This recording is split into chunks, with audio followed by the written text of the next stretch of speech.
아들은 저희 가족의 자랑이었습니다. 전국 1등을 놓치지 않았고 미국 명문대에 장학생으로 입학했습니다. 우리는 아이의 뒷모습을 보며 자랑스러움에 눈물까지 흘렸죠.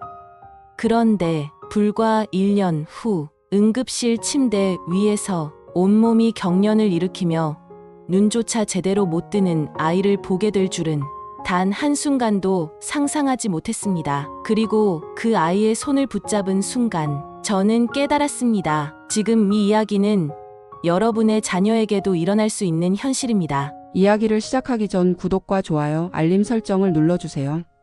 그리고 여러분의 댓글로 공감을 나눠주세요. 저희에겐 큰 힘이 됩니다.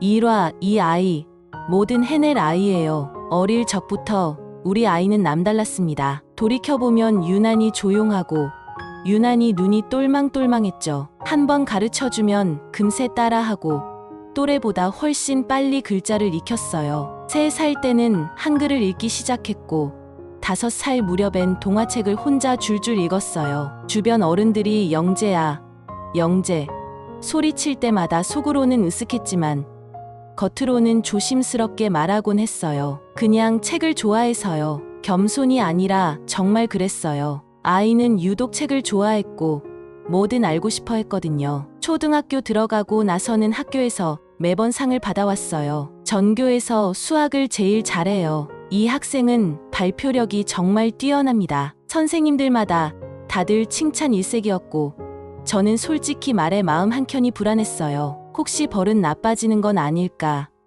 아이가 너무 기대를 받는 건 아닐까? 하지만 그건 기우였어요. 아이는 단 한 번도 우쭐한 적이 없었어요. 늘 정돈된 책상, 스스로 짜놓은 공부 계획표, 그리고 밤늦게까지 환하게 켜져 있던 방 불빛. 그 모습 하나하나가 저희 부부에겐 큰 자랑이자 위안이었습니다. 아이가 중학생이 되었을 땐 이미 서울대 갈 애로 소문이 자자했어요. 모의고사에서 늘 만점, 수학 경시대회 입상은 기본, 토론대회에서도 상을 휩쓸었죠. 무엇보다 이 아이는 자기가 무얼 해야 할지 명확히 아는 아이였어요. 엄마, 저는 나중에 인공지능 연구할 거예요. 사람들한테 정말 필요한 기술을 만들고 싶어요. 그 말에 저희는 속으로 얼마나 대견했는지 모릅니다. 정말 큰 인물이 되겠구나. 그렇게 믿었어요. 아니, 확신했죠. 그 시절 저희 집은요, 참 화목했어요. 주말이면 셋이 함께 영화를 보고 아이가 좋아하는 짜장면을 먹으러 나갔고요. 시험 끝난 날엔 아빠가 직접 만든 미역국에 제가 구운 케이크를 함께 먹으며 축하해줬어요. 우리 아들 너무 고생했어. 최고야. 그러면 아이는 늘 웃으며 말했죠. 응.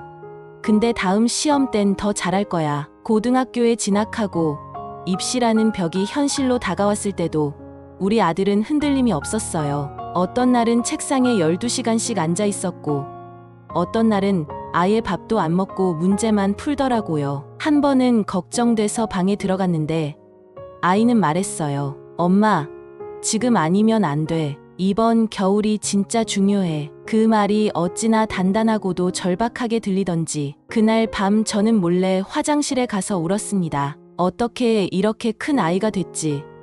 내가 이 아이를 어떻게 지켜야 하지? 결국 고3 가을, 우리 가족은 잊을 수 없는 소식을 받았습니다. 축하합니다. 대학교 전액 장학생으로 합격하셨습니다. 이메일을 처음 봤을 땐 얼떨떨했어요. 손이 떨려서 스크롤도 제대로 못 내렸어요. 아들이 학교에서 돌아오자마자 우리는 함께 앉아 다시 확인했어요. 정말이었어요. 미국 동부의 명문대학, 세계 순위 10위 안에 드는 그곳에서 우리 아들을 부른 겁니다. 심지어 등록금 전액 면제, 기숙사 제공, 연구 장학금까지. 학교가 아들을 믿고 있다는 증거였어요. 그날 밤 남편은 술 한 잔을 기울이며 말했어요. 이 집안 이제는 정말 달라질 거야. 저도 고개를 끄덕였어요. 그래, 이 아이만 잘 되면 우리 인생도, 이 아이 인생도 꽃길일 거야. 출국 준비는 설레는 일이었지만 동시에 마음 한편이 허전했어요. 아이가 처음으로 집을 떠나는 거니까요. 여권 사진을 찍고 입학 서류를 정리하고 기숙사 준비물까지 챙기면서도 가슴 한구석이 계속 쿡쿡 아팠어요. 이 아이가 외롭진 않을까? 낯선 땅에서 혼자 자랄 수 있을까? 하지만 아이는 더 단단해 보였어요. 엄마, 나 걱정하지 마. 내가 얼마나 준비했는데. 그 한마디에 저는 더 이상 말하지 못했어요. 다만 밤마다 혼자 조용히 이불 속에서 기도했어요. 하느님, 부처님, 저희 아들 좀 꼭 지켜주세요. 출국 당일 공항에서 아들은 우리를 껴안았어요. 엄마, 아빠, 고마워요. 절대 후회 안 하게 할게. 그 말에 저는 꼭 참고 있던 눈물을 쏟아냈습니다. 그래, 가서 건강하게만 있어. 그거면 돼. 비행기가 이륙하고 작아지는 비행기 꼬리를 보면서 남편과 저는 말없이 손을 잡았습니다. 세상에서 가장 자랑스러운 부모가 된 것 같았어요. 그리고 그 순간까지는 정말 아무것도 전혀 몰랐습니다. 그 모든 자랑과 기대가 어쩌면 한 아이에게 너무 무거운 짐이었을 수도 있다는 거요. 이화 입시 전쟁, 그리고 합격 통보 온 가족의 기쁨, 고등학교 3학년. 그 해는 우리 가족에게 평생 잊지 못할 한 해였습니다. 3년 전 아이가 고등학교에 입학하던 날의 얼굴이 아직도 선합니다. 흰 셔츠에 넥타이를 매고 교문을 들어서던 그 뒷모습이 어찌나 의젓하던지, 교복을 입은 모습이 그렇게 잘 어울리는 아이도 드물 거예요. 그날 저는 멀리서 아들의 뒷모습을 지켜보며 속으로 중얼거렸습니다. 이 아이 분명 뭔가 해낼 거야. 아이도 알았던 거죠. 이제부터 시작이라는 걸. 그리고 이 싸움이 평범한 게 아니라는 걸. 입시 전쟁이라는 말이 괜히 있는 게 아니더라고요. 저희는 매일 아침 6시에 아이를 깨웠고, 아이는 씻고 책가방을 둘러매고 무거운 몸을 끌고 학교로 갔습니다. 야간 자율학습을 마치고 밤 10시에 집에 오면 바로 씻고 11시부터는 자기 공부를 시작했어요. 새벽 2시, 3시 방 문틈으로 스탠드 불빛이 새어나오는 걸 보면 저는 조용히 일어나 따뜻한 우유를 데워 문 앞에 놓아줬습니다. 너무 무리하지 마라. 말은 그렇게 하면서도 속으로는 알았어요. 이 시간들이 결국 우리 아이를 어딘가로 데려다 줄 거라는 거요. 남편도 많이 달라졌어요. 예전엔 말수가 적고 무뚝뚝한 사람이었는데 아이가 고3이 되자 집안 분위기를 최대한 편안하게 유지하려 애썼어요. TV도 볼륨을 낮췄고 주말엔 외출도 자제했어요. 얘가 지금 어디에 집중해 있는지 우리가 똑같이 가줘야 해. 그 말 듣고 참 미안했어요. 매번 아이만 힘들다고 생각했는데 사실 우리 모두가 같은 시험을 치르고 있었던 거예요. 1학기 중간고사가 끝나고 아이는 처음으로 자기 방에서 울었습니다. 수학에서 한 문제를 틀렸다고 했어요. 성적은 여전히 상위권이었지만 아이는 말했어요. 내가 그 문제를 놓쳤다는 게 너무 후회돼. 미국 대학은 내신 하나로 당락이 갈리잖아. 그날 저녁 아이의 방 앞에서 남편이 말했습니다. 공부 잘하는 애들 특징이 뭔지 알아? 잘 못한 날 더 아프다는 거야. 저는 그 말이 왜 그렇게 서글프게 들렸는지 모르겠습니다. 그렇게 1년 내내 아이는 정말 하루도 안 쉬고 달렸습니다. 여름방학 때는 SAT 시험 준비, 에세이 작성, 포트폴리오 구성, 학교 내신 챙기랴, 비교과 활동하랴 정신이 없었죠. 이력서에 쓸 수 있는 것 하나라도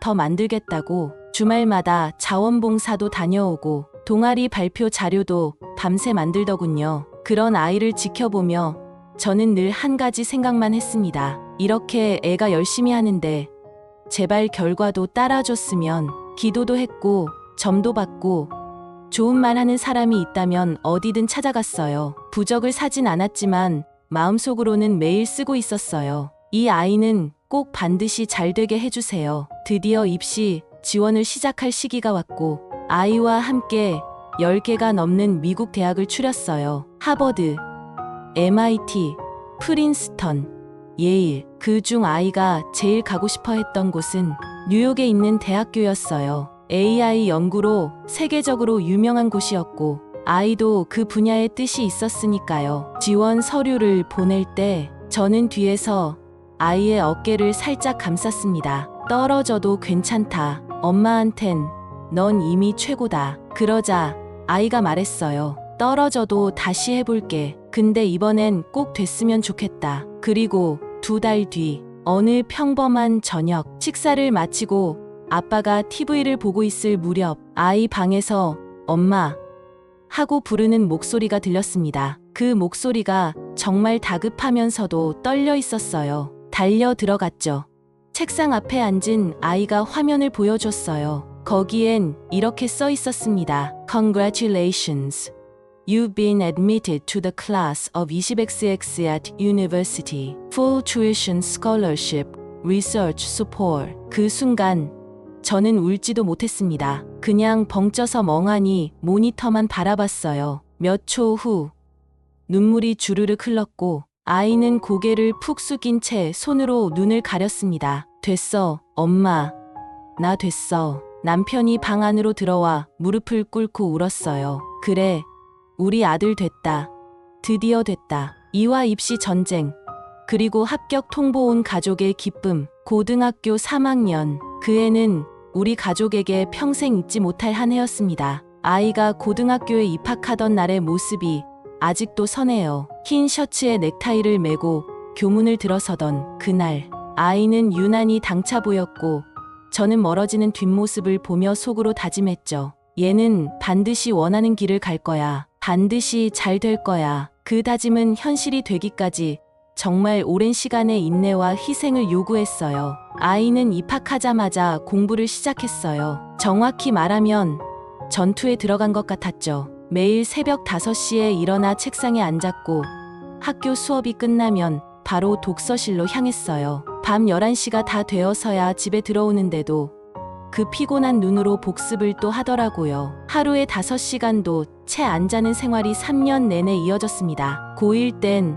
한 번 무너졌던 적도 있었어요. 전국 모의고사에서 국어 성적이 한 문제 차이로 떨어졌거든요. 그날 아이는 방에 들어가 문을 잠갔고 저는 밖에서 조용히 기다리다가 결국 슬며시 들어갔어요. 책상에 엎드려 있던 아이가 얼굴을 들었는데 눈이 퉁퉁 부어 있었어요. 엄마, 왜 난 안 되는 걸까? 그 한마디에 저도 같이 울어버렸죠. 아니야. 지금까지도 너무 잘해왔고 다음에 다시 하면 되지. 실수 하나가 끝이 아니야. 그날 밤 아이는 처음으로 제 무릎에 얼굴을 묻고 울었어요. 그 모습이 얼마나 어른스러우면서도 여전히 어린지 마음이 찢어졌습니다. 고2, 고3으로 갈수록 더 치열해졌어요. 학교를 마치면 바로 학원, 거기서 또 독서실, 심지어 밥 먹는 시간조차 아까워해서 도시락을 공부하면서 먹었죠. 이 시기는 평생에 한 번이니까 난 지금 이 시간만 버티면 돼. 아이의 그 말이 저를 붙잡았어요. 몸도 마음도 힘들었지만 부모가 무너지면 아이가 버틸 수 없을 것 같았어요. 그러다 아이가 말했어요. 엄마, 저 미국 유학 생각해 볼래요. 그 말에 처음엔 당황했어요. 성적도 잘 나오고 국내 대학도 충분히 가능했거든요. 하지만 아이는 자신의 꿈을 이야기했어요. 저는 인공지능 쪽으로 연구를 하고 싶어요. 그런데 미국은 이 분야에 훨씬 앞서 있대요. 세계적인 교수님들도 거기 계시고 연구 환경도 좋고 그 진지한 눈빛을 보는데 저는 알 수 있었어요. 이건 단순한 허영도 일시적인 흥미도 아니었어요. 아이는 이미 오래전부터 준비해온 꿈을 꺼내놓고 있었던 거예요. 그 후로 아이는 본격적으로 미국 대학 입시를 준비했어요. 토플, SAT, 에세이, 각종 활동 기록서, 한국 수능도 어려운데 미국 입시는 전혀 다른 세상이었죠. 입학 사정관이 본다는 자기소개서, 추천서, 포트폴리오까지 도움받을 곳도 마땅치 않아 직접 자료를 뒤지고 입시 설명회도 찾아다녔어요. 심지어 스스로 온라인 강의까지 만들고 인공지능 관련 프로젝트를 기획해 지역 과학축제에 참가하기도 했죠. 지금 생각해도 믿기지 않는 열정이었어요. 그리고 드디어 그날이 왔습니다. 미국 동부의 한 명문대학교, MIT와 스탠퍼드 다음으로 손꼽히는 그곳에서 전액 장학생으로 합격 통보가 왔어요. 아이가 엄마, 이거 봐봐요 하며 노트북을 제게 보여줬어요. 처음엔 뭔지 몰랐어요. 그저 영어로 된 메일이라 무심코 넘기려다 스크롤을 내리는데 한 문장이 눈에 들어왔어요. Congratulations. We are delighted to offer you admission to the class of 20XX. 그 아래에는 You have been awarded a full ride scholarship, including tuition, room and board. 순간 숨이 멎는 줄 알았어요. 이게 진짜야? 응, 진짜야. 엄마, 나 됐어. 나 진짜 됐어. 저는 아무 말도 못했어요. 가슴이 너무 벅차서, 눈물이 쏟아져서 그저 아이를 꼭 안고 한참을 말없이 울기만 했어요. 남편도 집에 오자마자 그 메일을 보고는 얼떨떨한 표정으로 정말 해냈네. 우리 아들 해냈어. 그렇게 셋이서 부둥켜 안고 울었습니다. 세상에서 가장 큰 보상을 받은 날이었어요. 그날 밤 우리는 외식을 했어요. 작은 동네 이탈리안 식당에서 파스타와 피자를 시켜놓고 오랜만에 웃음이 끊이지 않았죠. 기숙사는 어떻게 생겼을까? 비행기는 언제 타게 되지? 영어로 수업을 듣는 건 어때? 아이의 얼굴엔 자신감이 넘쳤고 우리 부부는 뿌듯함과 동시에 약간의 걱정도 섞인 채 웃었습니다. 출국 준비는 전쟁 같았어요. 비자 신청, 건강검진,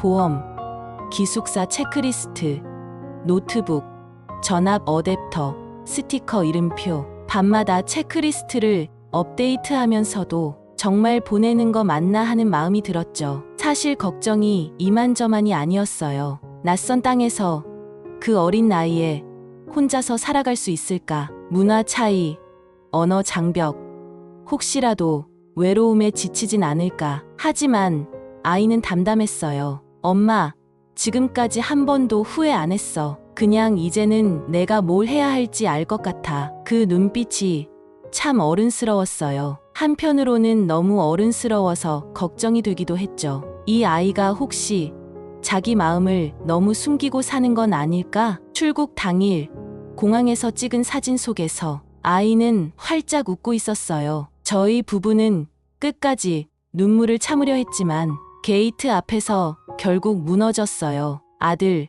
몸 조심하고 외로우면 언제든지 전화해. 응. 엄마, 걱정하지 마. 나 정말 잘하고 올게. 그렇게 비행기가 이륙했고 작아지는 꼬리 날개를 보면서 저희는 말없이 손을 잡았어요. 그때까지만 해도 저희는 세상이 다 열렸다고 믿었어요. 이 아이 앞엔 이제 실패도 아픔도 없을 거라고. 이 모든 건 오직 밝은 미래로만 이어질 거라고. 하지만 그 믿음은 생각보다 쉽게 무너지기 시작했죠. 그것도 아주 천천히, 조용하게, 우리가 모르는 어딘가에서부터 시작되고 있었어요. 3화 첫 캠퍼스 사진 부러움과 자부심의 공존. 엄마, 나 도착했어요. 기숙사 진짜 예뻐요. 비행기가 떠난 지 14시간. 아들이 처음으로 보내온 메시지였습니다. 곧이어 사진도 함께 도착했죠. 넓고 깔끔한 기숙사 방. 창문 너머로 보이는 붉은 벽돌의 캠퍼스 건물. 그리고 그 앞에서 활짝 웃고 있는 우리 아들. 손에는 학생증을 들고 있었고 가슴팍엔 학교 로고가 선명하게 박힌 티셔츠를 입고 있었어요. 그 모습을 보자마자 저는 그 자리에 주저앉고 말았습니다. 너무 대견했거든요. 그 조그마한 손으로 연필을 쥐고 받아쓰기를 하던 그 아이가 이제는 세계적인 대학 캠퍼스를 활보하고 있었어요. 사진을 본 남편도 한참을 말없이 바라보더니 참 잘 컸다. 정말 잘 자라줬어. 하고 중얼거렸습니다. 그날 저녁 가족 단톡방엔 아들의 사진이 수십 장 올라왔어요. 기숙사 내부, 캠퍼스 중앙광장, 도서관, 학식 메뉴, 강의실 앞에서 찍은 셀카까지. 그 사진들을 보며 친척들도 단체로 환호성을 질렀습니다. 이야, 여긴 드라마에서나 보던 데 아냐? 이제 진짜 교수 되겠네. 우리 조카, 형님, 형수님 고생하셨어요. 이렇게 키운 거 진짜 대단해요. 솔직히 말하면 그때는 어깨가 으쓱했어요. 그런 말을 들을 때마다 그래, 우리도 뭔가 해냈다는 생각이 들었거든요. 남편과 저는 매일 아들이 보낸 캠퍼스 사진을 보고 또 보며 진짜 영화 같다. 여기서 공부하면 뭐든 될 것 같아. 며칠을 그렇게 뿌듯함에 취해 살았어요. 하지만 그 후로 점점 연락이 줄어들기 시작했어요. 처음 며칠은 하루에도 몇 번씩 메시지가 왔어요. 엄마, 오늘 교수님이 진짜 친절했어요. 기숙사 룸메랑 치킨 시켜 먹었어요. 미국 애들 되게 쿨해요. 그런데 한 일주일쯤 지나면서 연락이 뜸해졌고 잘 지내니?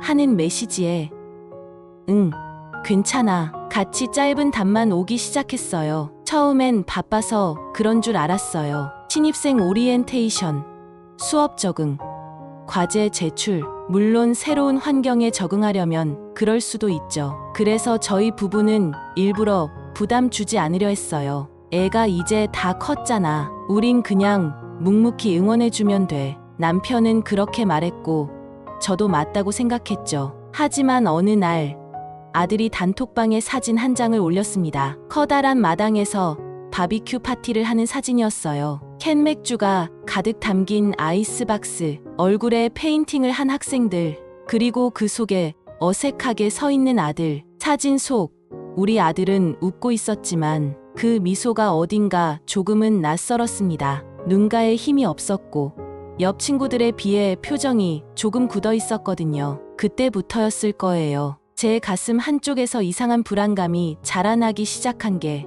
며칠 후 아들에게 전화가 왔습니다. 엄마, 이번에 중간고사 봤는데 목소리에 힘이 없었어요. 두 과목 망쳤어요. 교수님 말이 너무 빨라서 못 알아듣겠고 문제도 다 서술형이고 애들끼리 미리 스터디 만들어서 공부했더라고요. 나만 몰랐어. 그 말에 저는 괜찮다고, 처음이니까 당연하다고 했어요. 다음엔 분명 더 잘할 수 있어. 영어에 적응만 되면 우리 아들이 못할 게 어디 있어. 하지만 아들은 아무 말도 하지 않았고 전화를 끊은 후에도 한참이나 말이 없었죠. 그 후로 다시 연락이 줄었습니다. 중간고사 결과는 말하지 않았고 페이스북과 인스타그램에도 활동이 뚝 끊겼어요. 기숙사 생활이 어떤지도 수업은 어떤지도 그토록 궁금한 게 많았는데 아들은 늘 괜찮아요만 반복했죠. 그러다 어느 날 아들의 룸메이트라는 학생에게서 메시지가 왔어요.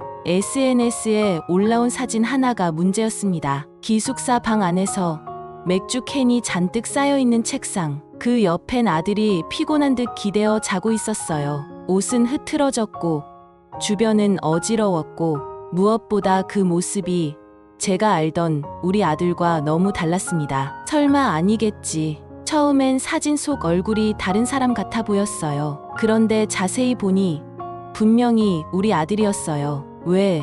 뭔가가 삐걱거리고 있다는 느낌이 들었죠. 남편에게 보여주자 말없이 사진을 보다가 조용히 말했어요. 애가 힘든 거야. 응, 혼자 버티고 있는 것 같아. 그날 밤 저는 잠들지 못했어요. 누구보다 강했던 아이, 흔들림 없던 아이, 무언가를 이룰 수 있을 거라 믿었던 아이. 그 아이가 지금 어딘가에 기대어 잠들고 있다는 생각만으로도 가슴이 아팠습니다. 그리고 다음 날 용기 내어 아들에게 전화를 걸었어요. 아들, 괜찮아? 엄마야. 응, 나 잘 지내. 근데 좀 피곤해. 그래, 피곤하겠지. 공부도 어렵고 잠도 부족할 테고. 엄마, 그냥. 그 순간 아들이 조용히 말했어요. 여기 쉽지 않아요. 그 말이 마음에 박혔습니다. 저는 그제야 깨달았어요. 아들이 처음부터 무너지기 시작했었다는 걸.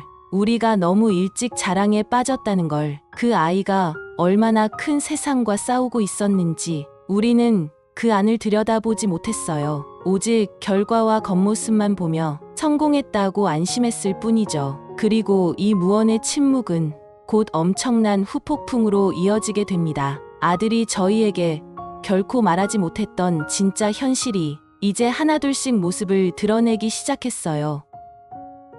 차와 낯선 친구들, 낯선 분위기, 그들처럼 보이고 싶었다. 아들이 미국으로 떠난 지 3개월, 연락은 갈수록 짧아졌고 그 아이답지 않던 피곤한 말투, 생기가 없던 표정이 마음에서 떠나지 않았습니다. 그런데도 저는 시간이 해결해 주겠지라는 말로 자꾸 스스로를 안심시켰죠. 그러던 어느 날 밤, 낯선 번호로 영상통화가 걸려왔습니다. 화면을 켜자마자 저는 말을 잃었어요. 카메라 앵글 속엔 어두운 기숙사 방, 흐릿한 조명, 아래 흐트러진 책상, 그리고 화면에 비친 아들의 얼굴. 눈이 퀭하고 뺨은 홀쭉하게 꺼졌으며 입술은 바짝 말라 있었습니다. 눈 밑엔 짙은 다크서클이 퍼져 있었고 목소리는 너무도 낯설 만큼 나른했어요. 엄마 그냥 보고 싶어서 잠깐만 보고 끊을게 말을 하면서도 자꾸 흐느적거렸고 화면 너머로 들려오는 음악 소리,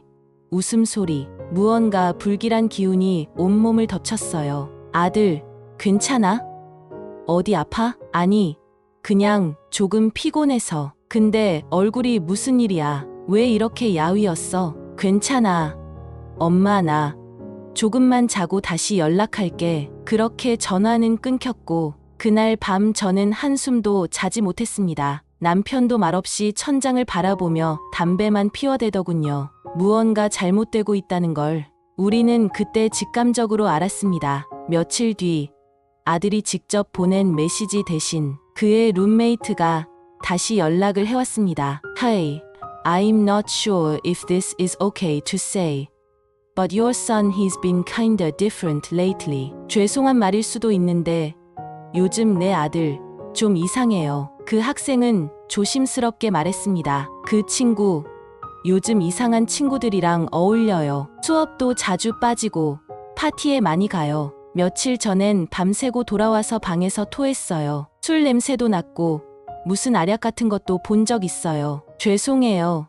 그냥 걱정돼서요. 그 말을 듣자 가슴이 철렁 내려앉았습니다. 술은 그렇다 쳐도 알약, 그 순간 머릿속을 스쳐간 단어 하나, 혹시 마약, 믿고 싶지 않았습니다. 아니라고, 우리 아들이 그럴 리 없다고, 그 착하고 강한 아이가 왜 그런 길을 택하겠냐고. 하지만 부정할수록 불안은 더 커져만 갔습니다. 며칠 후 아들과 통화를 시도했지만 연결되지 않았습니다. 답도 없고 읽지도 않은 채 그대로 있는 메시지들. 수업은 잘 듣고 있는지, 밥은 먹는지, 제 아이는 지금 어디서 뭘 하고 있는 건지 아무것도 알 수 없는 그 시간들이 저를 무너뜨렸어요. 그러다 2주 후 아들이 영상통화를 걸어왔습니다. 화면 속 아들은 예전보다 더 야위었고 방은 엉망진창이었으며 말끝마다 헛웃음을 섞어가며 말했죠. 엄마, 나 요즘 진짜 재밌게 살아.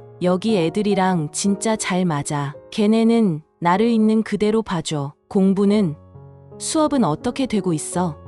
몰라. 나중에 하면 되지 뭐. 엄마, 나 있잖아. 여기 와서 처음으로 사는 것 같다는 생각이 들어. 그 말을 듣고 저는 눈앞이 캄캄해졌습니다. 사는 것 같다는 그 말, 그건 지금까지의 삶이 모두 억압이었다는 뜻일까요? 아니면 지금 이 삶이 비로소 자기가 원하는 방식이라는 걸까요? 엄마는 내가 힘들다고만 생각하지. 여기선 안 그래. 내가 공부 잘한다고 좋아하는 사람도 없고 성적 떨어졌다고 뭐라 하는 사람도 없고 그냥 내가 나인 걸로 괜찮대. 그 말에서 저는 이 아이가 왜 그렇게 파티와 그들에 빠져들었는지 알 것 같았습니다. 그곳에선 긴장하지 않아도 되고 치열하게 싸우지 않아도 되고 무너지면 무너진 대로 받아주는 사람들 속에서 비로소 자신이 숨 쉴 수 있었다는 거요. 하지만 그 안에 숨어있는 위험을 아이는 아직 모르고 있었어요. 그들이 웃으며 건네는 술잔, 재밌다며 권하는 알약 하나, 딱 한 번이면 괜찮아라고 말하는 그 순간이 얼마나 치명적인 결과를 가져오는지를. 며칠 뒤 룸메이트에게서 또 연락이 왔습니다. 너희 아들이 이상한 애랑 계속 붙어 다녀요. 이름이 케빈인데 걔는 학교에서도 유명해요. 마약 걸려서 몇 달 정학받았다가 복학한 애예요. 그 메시지를 본 순간 더 이상 기다릴 수 없다고 판단했습니다. 저희는 바로 항공권을 예약했고 아들 몰래 미국으로 날아갔습니다. 5화 파티의 밤, 그리고 첫 마주친 무너진 아이와의 대면. 우리는 아들에게 아무 말도 하지 않은 채 비행기에 올랐습니다. 심장은 무거웠고 머릿속은 복잡했어요. 혹시 우리가 과민한 건 아닐까? 설마 마약까지는. 그래도 가서 보면 알 수 있겠지. 우리가 직접 보면.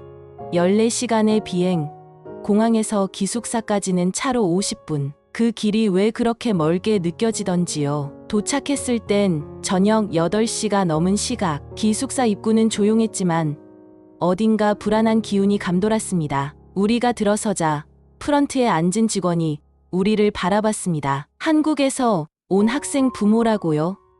여기 사인 먼저 해주세요. 이미 룸메이트가 기숙사 측에 우리 방문 사실을 알려준 상태였습니다. 그 학생이 저희를 걱정해 그렇게 조치해줬다고 하더군요. 방으로 올라가는 엘리베이터에서 남편이 말없이 제 손을 꼭 쥐었습니다. 저는 그냥 눈물을 참느라 입술을 깨물었죠. 아들의 방 앞에 도착했을 때 안에서는 음악이 울려 퍼지고 있었습니다. 베이스가 두근거릴 만큼 울렸고 몇몇 학생들이 웃으며 지나갔습니다. 그 방 또 파티 중일걸요. 한 학생이 지나가며 무심하게 던진 말이었습니다. 남편이 조심스레 문을 두드렸습니다. 3번, 4번 인기척은 있지만 대답은 없었죠. 문을 좀 더 세게 두드리자 안에서 우당탕 소리가 났고 누군가 문을 열었습니다. 와, 누구세요? 알 수 없는 술 냄새, 그리고 코를 찌르는 듯한 화학약품 냄새가 확 풍겨 나왔습니다. 그 순간 저는 직감했습니다. 이 방은 더럽혀져 있다. 우리 아이의 공간이 아니다. 문을 열어준 학생의 뒤로 방 안에서 비틀비틀 걷는 아들의 모습이 보였습니다. 그리고 그 아이가 우리를 본 순간적으로 동공이 흔들렸고 눈동자가 축축하게 젖었습니다.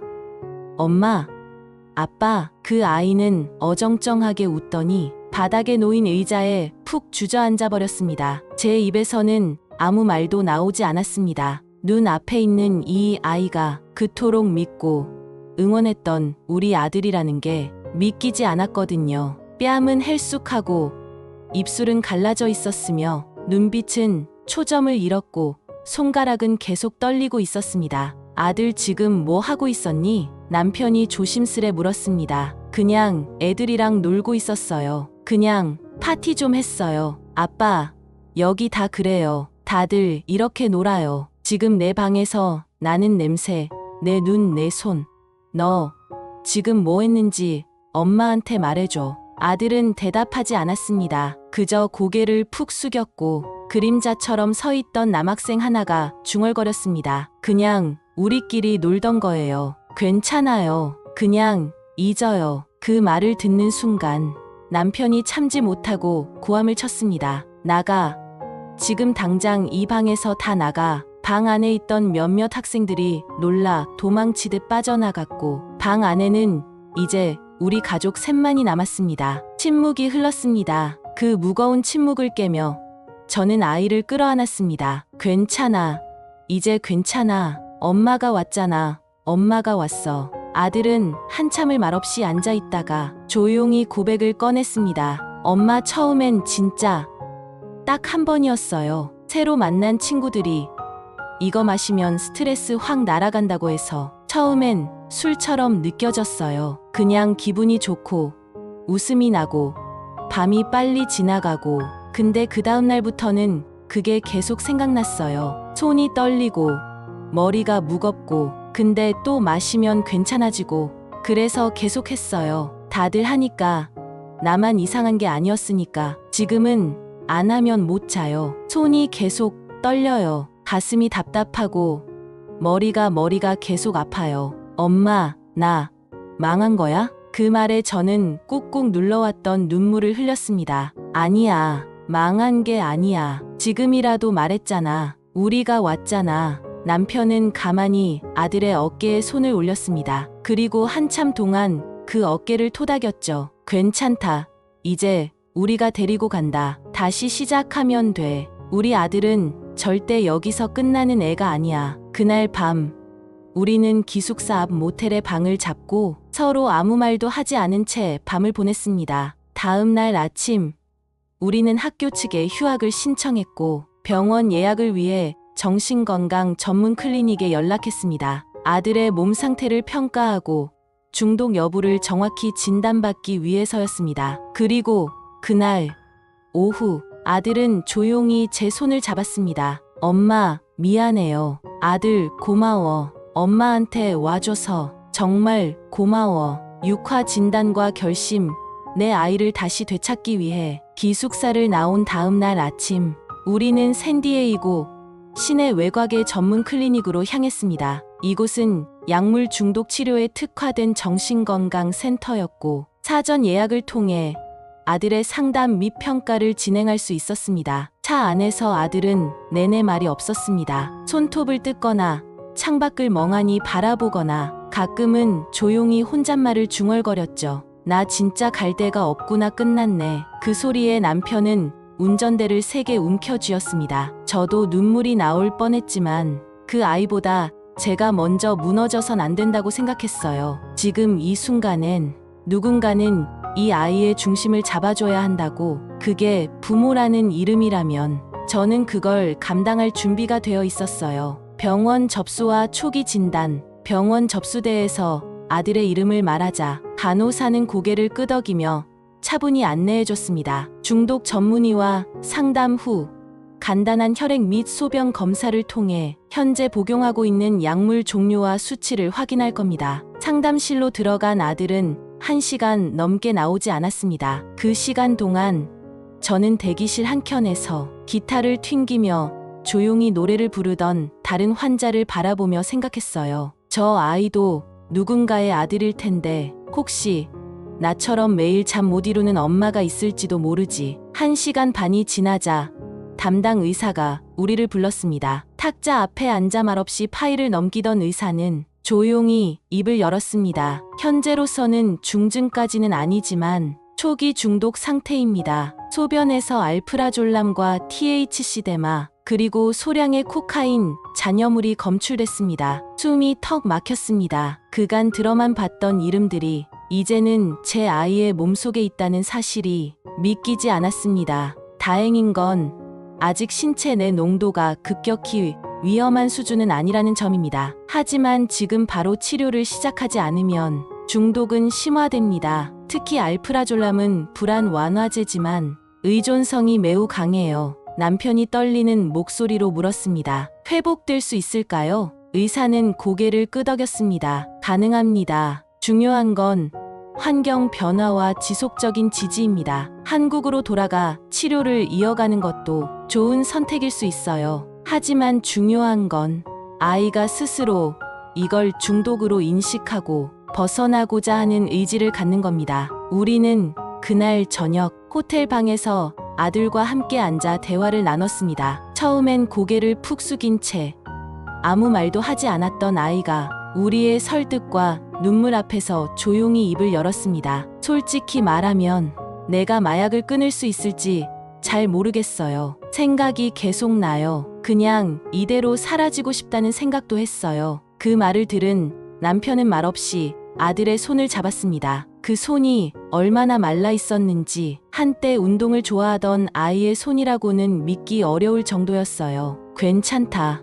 무섭지. 근데 우리가 같이 해보자. 다시 시작하자. 지금부터가 진짜야. 아들은 그날 밤 처음으로 제 무릎에 머리를 기대고 울었습니다. 마치 어린 시절 무서운 꿈을 꾼 아이처럼요. 엄마, 나 무서워. 정말 끊을 수 있을까? 저는 조용히 그 아이의 머리를 쓰다듬으며 말했습니다. 끊을 수 있어. 너니까. 엄마 아들이니까.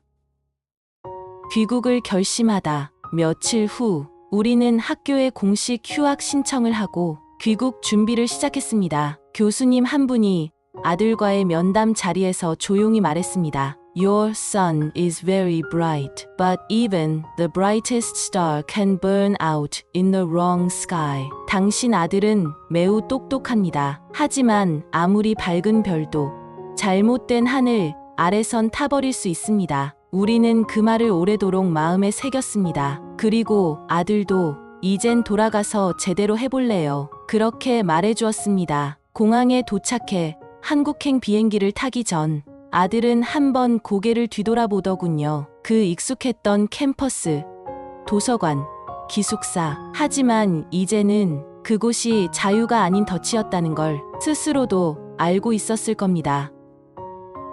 인천공항, 그리고 다시 집으로 비행기에서 내리자 시린 겨울 공기가 폐 속 깊이 파고들었습니다. 그 공기를 들이마시며 아들은 말했습니다. 와, 진짜 숨 쉬는 느낌 나요. 아이의 말에 저도 남편도 그냥 웃었습니다. 참 오래된 웃음이었어요. 몇 달 만에 서로 나눈 진짜 웃음이었습니다. 실화 중독과 싸우는 날들, 병원, 치료, 그리고 무너지는 부모의 하루. 한국에 돌아온 그날부터 우리 가족의 일상은 완전히 달라졌습니다. 공항에서 집으로 돌아오는 길, 아들은 피곤한 듯 고개를 숙이고 있었고 저와 남편은 서로를 바라보며 힘없이 미소 지었죠. 이제부터가 진짜 싸움이다라는 무거운 결심이 마음 한구석에 자리했습니다.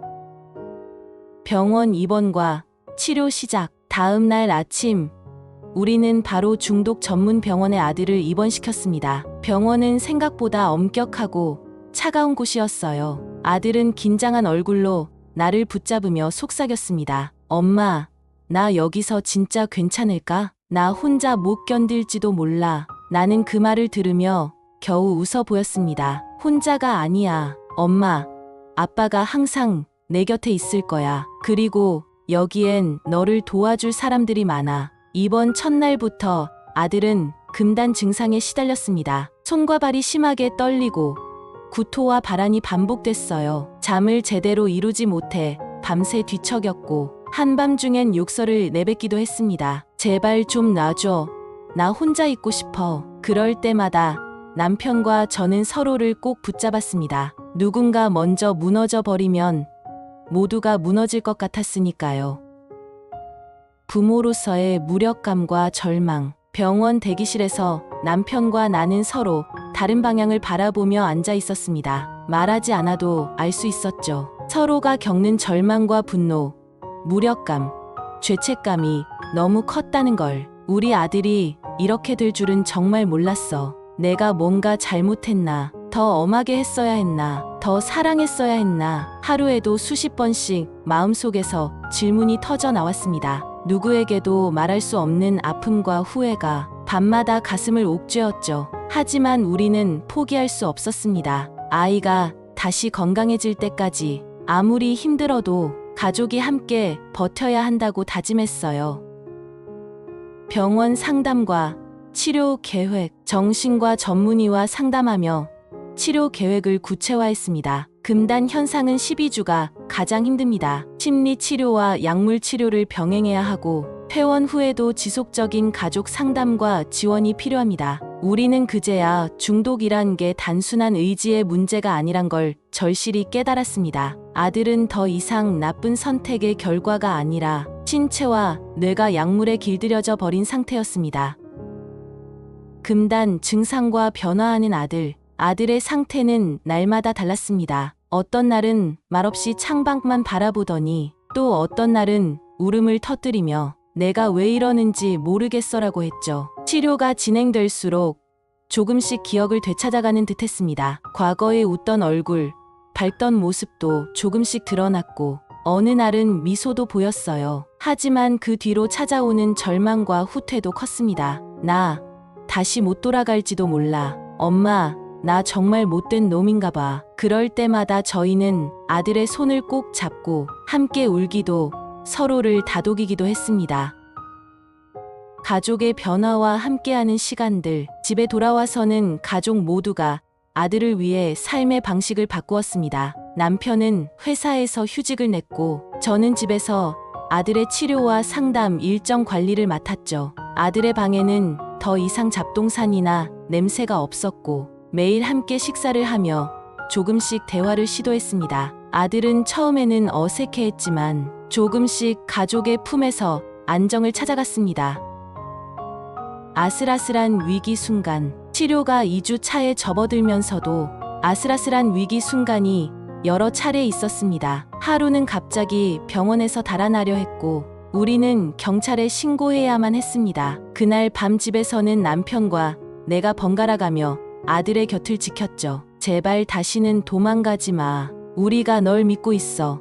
너도 믿어줘. 아들의 눈빛은 흔들렸지만 우리가 무너지지 않으려 애쓰는 모습을 보며 그는 조금씩 버티기 시작했습니다. 희망의 빛. 그렇게 한 달이 지났고 아들의 몸과 마음에는 조금씩 변화가 찾아왔습니다. 엄마, 오늘은 조금 덜 떨려. 아빠, 나 오늘은 밤에 잠 좀 잘 수 있을 것 같아. 아들이 작게나마 긍정의 말을 내뱉을 때마다 우리 부부는 눈물로 서로를 바라보았습니다. 그래, 우리 아들 해낼 수 있어. 팔화 재활의 길 유혹과 싸우며 다시 걷는 길. 아들의 입원 치료가 한 달을 넘어갈 때쯤 우리 가족은 조금씩 회복의 빛을 보았습니다. 하지만 그 길은 결코 평탄하지 않았고 우리 모두가 매 순간 긴장하며 버텼던 날들의 연속이었습니다. 병원에서 퇴원, 집으로 돌아오다. 퇴원 날, 아들은 한 손에 가방을 든 채 조심스레 병원 문을 나섰습니다. 담당 의사는 따뜻한 눈빛으로 말을 건넸죠. 지금부터가 진짜 시작입니다. 재활은 병원 안이 아닌 일상에서 더 많이 이루어집니다. 그 말처럼 집으로 돌아온 아들의 얼굴에는 여전히 불안과 긴장이 묻어 있었습니다. 우리 가족은 재활이라는 큰 과제를 안고 하나하나 생활 습관부터 다시 잡아 나가야 했죠.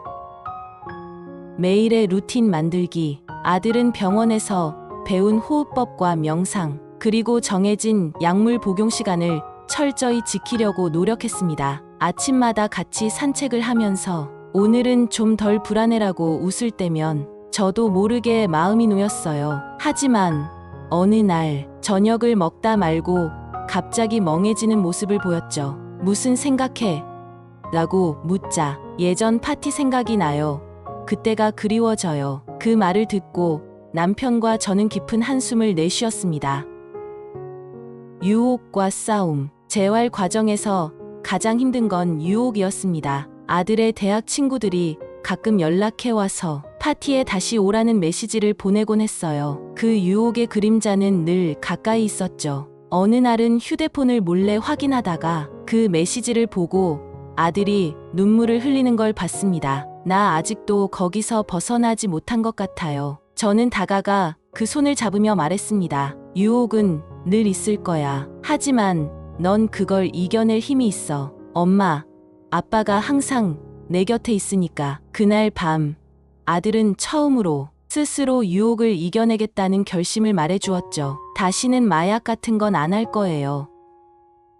가족과의 새로운 약속. 우리는 가족 상담도 시작했습니다. 정신건강 전문가와 함께 모여 앉아 서로의 감정을 솔직하게 나누었죠. 아들은 자신이 느끼는 공허함과 불안을 말했고, 부모인 우리는 아들이 다시 빠지지 않도록 어떤 지원을 해야 할지 배웠습니다. 그 과정에서 가족 간 신뢰와 정서적 지지가 얼마나 중요한지 실감할 수 있었어요.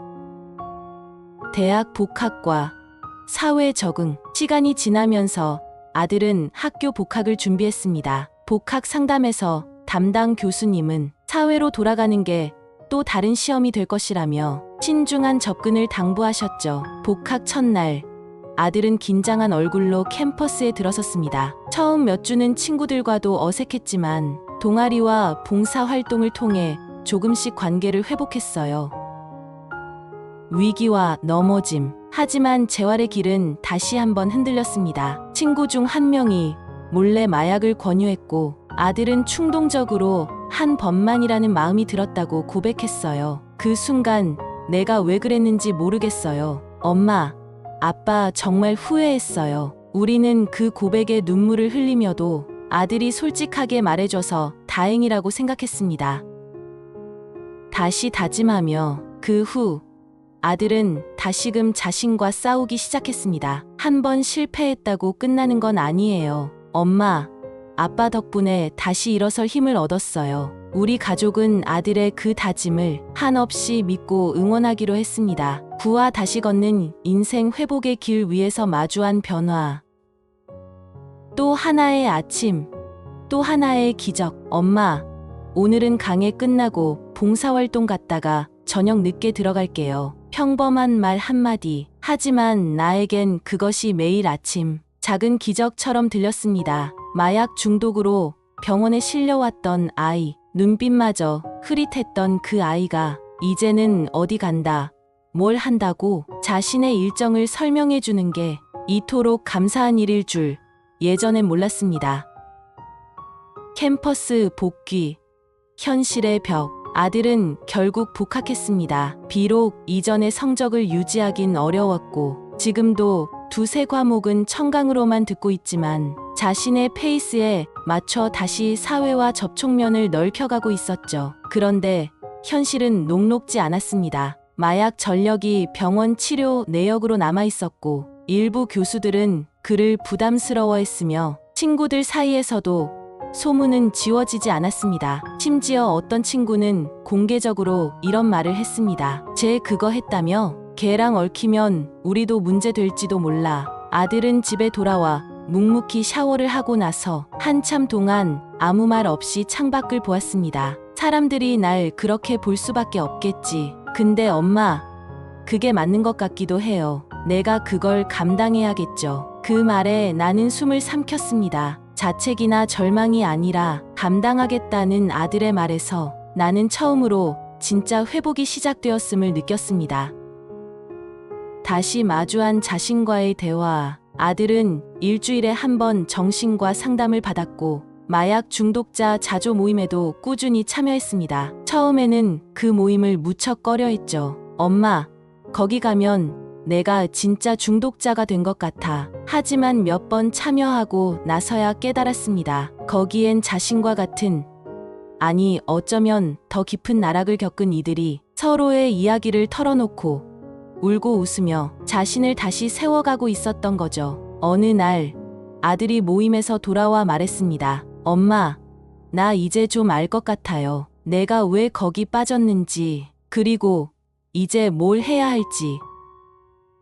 다시 세상을 향해 3개월이 지나자 아들은 소규모 출판사에서 인턴으로 일하게 되었습니다. 면접에서 전력을 숨기지 않았다고 했어요. 저 치료받고 회복 중입니다. 그게 제 솔직한 이력입니다. 담당자는 한참을 조용히 듣다가 이렇게 말했답니다. 누구나 잘못은 할 수 있어요. 중요한 건 그걸 정직하게 말할 수 있는 용기죠. 그 용기, 우리 회사에 필요합니다. 그 말을 듣고 온 아들은 눈이 빨개진 얼굴로 내게 말했어요. 엄마, 누가 날 믿어주는 게 정말 오랜만이야. 가족의 삶도 바뀌었다. 우리 부부의 삶도 크게 달라졌습니다. 남편은 회사를 조기 퇴직하고 청소년 상담사 자격증 과정을 시작했습니다. 이제 누군가는 이걸 말해줘야 해. 이게 얼마나 쉽게 빠지는지, 얼마나 어렵게 빠져나오는지를. 저 역시 부모 교육 프로그램에 참여하며 중독 예방 교육의 뜻을 두기 시작했습니다. 그 과정에서 저와 같은 경험을 한 어머니들과 만나 서로의 아픔을 위로하고 경험을 나누었습니다. 회복에도 눈물은 따른다. 어느 날 밤, 가족이 함께 식사를 하던 중 아들이 갑자기 젓가락을 내려놓고 말했습니다. 엄마, 나 지금도 가끔 그때 생각나요. 그때 그 쾌감, 그 무감각함, 그걸 떠올릴 때마다 다시 그 감정 속으로 빠질까봐 무서워요. 그 말에 남편은 조용히 아들의 손을 잡았습니다. 무서워도 괜찮아. 넌 그걸 두려워할 줄 아는 사람이잖아. 그 두려움이 널 다시 막아줄 거야. 그 밤, 우리 셋은 말없이 손을 맞잡고 오래도록 TV도 끄지 않은 채 앉아 있었습니다.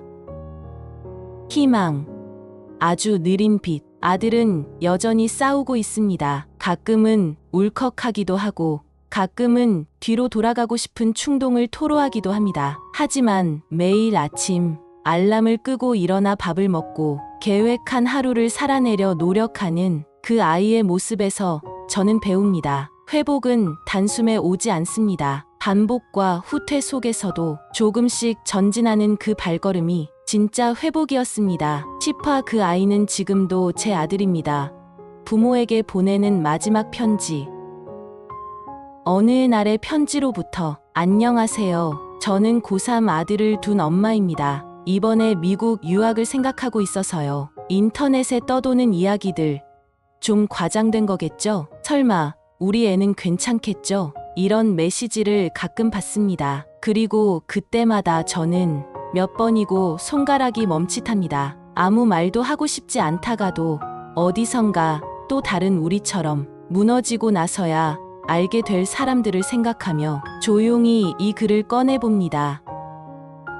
그 아이는 자랑스러웠습니다. 우리 아들은 언제나 자랑이었습니다. 전교 1등, 모든 교사가 칭찬을 아끼지 않았고 친구들 사이에선 늘 성실하고 반듯한 아이로 통했죠. 미국 유학을 결심했을 때 저희 부부는 조금도 의심하지 않았습니다. 우리 애는 절대 마약 같은 건 안 해요. 얘는 자제력이 뛰어나요. 걱정 마세요.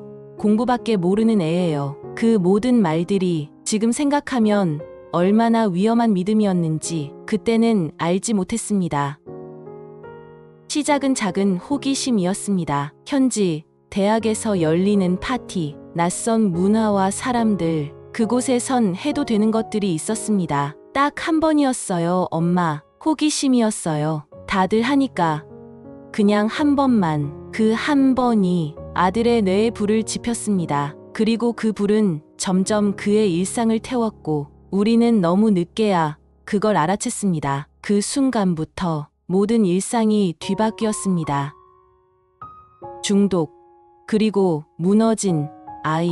사람들은 묻습니다. 어떻게 부모가 몰랐을 수 있나요? 그 질문이 얼마나 칼처럼 날카로운지 아시나요? 아들의 눈빛이 흔들릴 때 우리는 피곤한가 보다 했습니다. 체중이 줄어도 공부하느라 힘들겠지 했고 전화 통화가 짧아져도 바쁜가 보지라고 넘겼습니다. 그 모든 무심함과 안일함이 결국 아들을 더 깊은 구렁텅이로 몰았던 것입니다. 병원에 실려온 아들의 손을 잡으며 처음으로 저는 스스로에게 이렇게 물었습니다. 정말 이 아이를 알았던 걸까?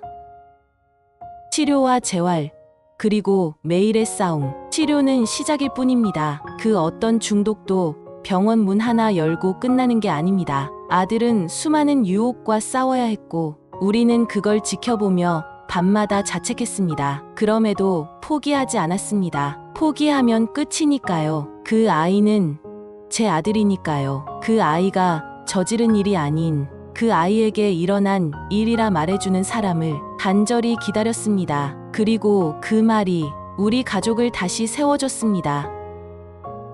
유학, 준비되지 않은 외로움. 유학이 잘못이라는 게 아닙니다. 하지만 준비 없이 보내는 유학은 절벽 아래로 아이를 떠미는 일일 수 있습니다. 여러분, 자녀를 해외로 보내기 전에 그 아이의 성적, 영어 실력만 보지 마세요. 그 아이의 정서적인 회복력, 자기 방어 능력, 그리고 고독을 다루는 법을 먼저 보세요. 한국에서 아무 문제 없던 아이가 타지에선 완전히 무너질 수 있습니다. 현지에 어떤 환경이 기다리는지, 그곳에서 누가 친구가 되어줄 수 있는지 아이와 함께 꼼꼼히 준비하세요. 우리 아이는 다를 거야? 그 말이 가장 위험합니다. 세상 어떤 부모도 우리 아이는 망가질 수 있다고 생각하지 않습니다. 저도 그랬습니다. 하지만 중독은 능력과 지능, 성격과 관계없습니다. 그저 타이밍과 환경,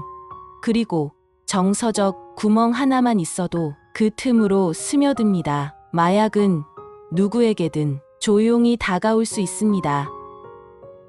그럼에도 우리는 포기하지 않았습니다. 우리는 치료했고, 울었고, 싸웠습니다. 그리고 결국 다시 걸었습니다. 아들은 지금도 그 유혹을 떠올립니다. 완전히 끝난 게 아닙니다. 하지만 그 아이는 살아있고, 일을 하고, 사람들과 소통하며 다시 사는 중입니다. 그 아이는 지금도 제 아들입니다.